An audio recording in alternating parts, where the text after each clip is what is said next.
So in behalf of our district director, generally peaceful naman itong nangyaring second din ng ating impeachment.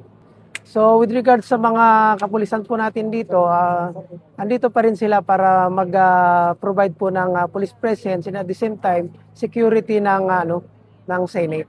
Gusto ko lang din pong pasalamatan ng ating mga kapulisan na simula pa kaninang madaling araw ay andito na sila.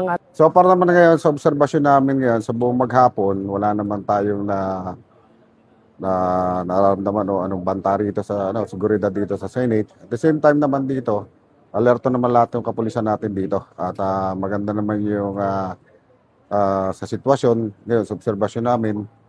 So far wala pa kaming ayos pa rin naman yung sitwasyon dito. Base sa mga impormasyon na natanggap namin, bagamat wala pa kaming ganun na talagang binabalidate pa lang namin kung may mga ibang grupo na gusto magpunta dito sa area ng Senado. So ngayon, sa ngayon pa na nakikiramdam kami, pero kung mapapansin nyo naman, matahimik pa rin yung area natin dito. Kami nagpapasalamat kami sa mga friendly forces natin dito. Kasama natin yung LGU. Of course, ang hepe ng pulisya dito sa Pasay City, si Colonel Desisto, at yung RMFB, of course, sa region, sa ating regional director.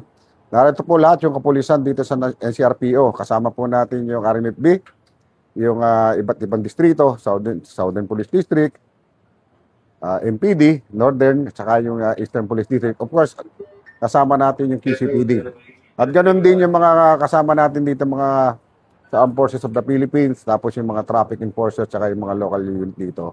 Kasama po natin nagbabantay dito at patuloy nagmamatsyag dito sa Senado. Naman natin kinikitil yung karapatan nila, yung kalayaan pamamahayag, ngunit kami rin nakikiusap sa kanila kung sakali naman sila magtutungo dito po sa Senado na maging maayos lang.